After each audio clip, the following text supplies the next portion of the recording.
Welcome to Politics Unplugged. I'm Ann Trujillo. About 13 million people tuned in to watch the much-anticipated testimony of former special counsel Robert Mueller. Not exactly a ratings blockbuster, certainly no bombshells, but for months, a 74-year-old made it clear that everything he was willing to say about the Russia investigation could be found in his final report.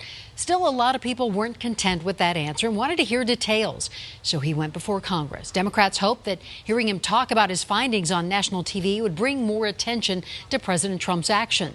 Republicans like Colorado Congressman Ken Buck wanted to poke holes in how the investigation was conducted. Was there sufficient evidence to convict President Trump or anyone else with obstruction of justice? We did not make that calculation. How could you not have made the calculation with the regulation? The OLC opinion, Office of Legal Counsel, indicates that we cannot indict a sitting president. So one of the tools that a prosecutor would use is not there. Okay, but let me just stop. You made the decision on the Russian interference. You couldn't have indicted the president on that, and you made the decision on that. But when it came to obstruction, you threw a bunch of stuff up against the wall to see what would stick. Well, and that is fundamentally unfair. I would not agree to that characterization at all. What we did is provide to the Attorney General in the form of a confidential memorandum our understanding of the case. Those cases that were brought, those cases were declined, and that one case where the president cannot be charged with a crime. Okay, but could you charge the president with a crime after he left office? Yes. You believe that you could charge the president of the United States with obstruction of justice after he left office? Yes.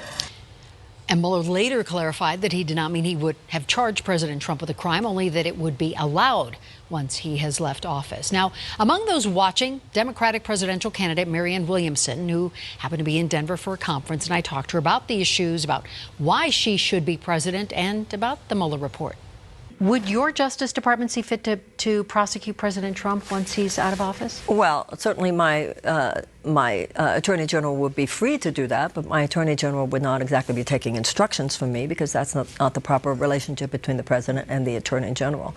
I do believe, though, that once the President's term is over, that due diligence should be done, and he and the rest of his administration should be held accountable for any crimes that might have been committed while in office. The ones I'm particularly concerned about are what I see to be clearly state-sponsored kidnappings at the southern border, and the purposeful and intentional infliction of trauma on children in those detainment centers. So absolutely, whether it is the president or anyone else involved, I wish to see those responsible held accountable to the full extent of the law. Absolutely. You have a successful career. What is it that made you decide or say to yourself, I want to run for president? I think the election of Donald Trump changed a lot of things for a lot of people. Some people think he's great. Others of us find his presidency disturbing. And for those of us who find his agenda and his policies disturbing, I think there's a feeling that many of us have: how can I possibly best help? And this is what came up for me. I feel that this is what I should do. And why you? Well, it's not like I feel that I have any superior qualities as a human being. There are many people in the United States who have qualities and character that I would like to see in a president. But I have a view. I have a view of American history. I have a view of American democracy. And most particularly, because I have worked up close and personal with people for 35 years, I have a very deep view of the damage that is done in people's lives by bad public policy. And this president is not just a politician, he's a phenomenon. And he will not be defeated by an inside politics, old establishment game. He will only be defeated by another phenomenon. The phenomenon that we need in our generation is an uprising among we, the people, that we understand we have taken this democracy for granted. We've taken our freedoms for granted. We've taken our liberties for granted. Even when we think about them, we think in terms of my rights too often, without also thinking, what are my responsibilities? Too many of us don't think about citizenship. And too many of us are so struggling economically that it's almost like we don't even have the bandwidth or the energy to think about those things. That is the phenomenon that we need to harness, the awakening of the American people, so that we are willing to override what I believe are some very dangerous threats to our freedom and to our democracy. So since you bring up the issue of immigration, let me just ask you a couple of issues that I know people care about, and one of them is immigration. So where do you stand on that? Immigration, you know, all four of my grandparents came to the United States through Ellis Island, and they were escaping oppression. Seeking asylum in the United States is not a crime, it is a statutory right.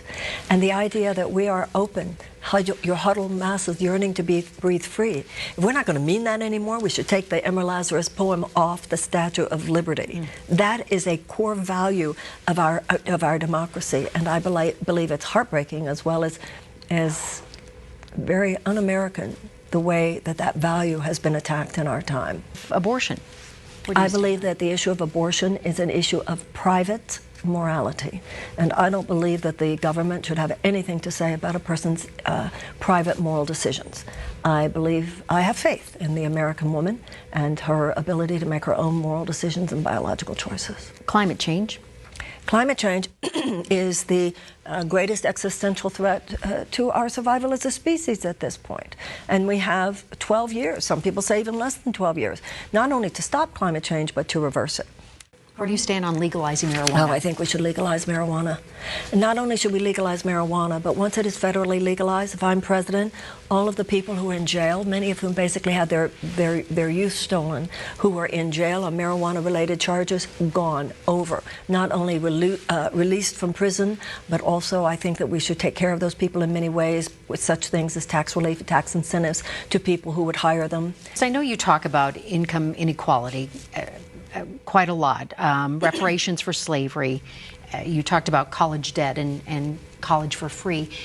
I can hear people saying, how do we pay for all of this? Of course they do. This is so much money. Right, and right. It sounds great, right, but right. how do we pay Of course for it? they didn't say that when they wanted to invade a country that had nothing to do with 9/11, and of course they didn't want to say that when they wanted to pass a tax cut to $2 trillion, which then they proffered saying, oh, that'll actually stimulate the economy, and it doesn't and it won't. The issue is, first of all, I believe that we should repeal the 2017 tax cut, $2 trillion tax cut, although I would put back in the middle class tax cut. Number two, you close those corporate subsidies. Why did we pay the fossil fuel industry? Why were we paying fossil fuel companies who are already making billions and billions of dollars, $26 billion in subsidy last year? And you add to that what Senator Warren has talked about, which is the 3% tax on billionaires and a 2% tax on people who have $500 million and more, and we're going to have some cash on hand. Not only that, but everything that we do with that money, when you give people, when you have universal health care, when you make college available, when you raise the minimum wage, and when you remove that college debt, people are going to have so much more money. People are going to be spending so much more money. People are going to be starting projects, entrepreneurialism. People are going to be starting businesses. People are going to be doing what people need to do to create wealth, to create energy, and to create happiness. What do you think your chances are of becoming the nominee and becoming president? Donald Trump is president. So, you know, all the pundits who said he didn't have a chance and Hillary Clinton was going to be president, you know, those kinds of voices, you have to decide whether or not, it's kind of like what you said before about Huffington Post. You have to decide whether or not those are the voices you're listening to. And I think that's true in whatever we do in life. It's true in what you do in life. It's true in what I do in life. You have to claim your own emotional stability. You have to know why you're doing what you're doing. Somebody told me, I thought it was great, somebody quoted some famous writer who said, see the job, do the job, stay out of the misery. So yes, there are people who say you have no chance, there are people who say go away, there are people who say you're bonkers, but there are a lot more people who say please stay in there because you're saying everything that I believe. So now with one interesting debate performance under her belt, Williamson says she's hoping to give people a better idea of who she is in the next presidential debate in Detroit. And she'll be there along with these two familiar faces, Colorado Senator Michael Bennet and former Governor John Hickenlooper. And so will California Senator Kamala Harris. And we've learned that Harris is bringing her campaign to Denver after the debate. She's holding a campaign rally next Friday. Stay with us. We'll be right back.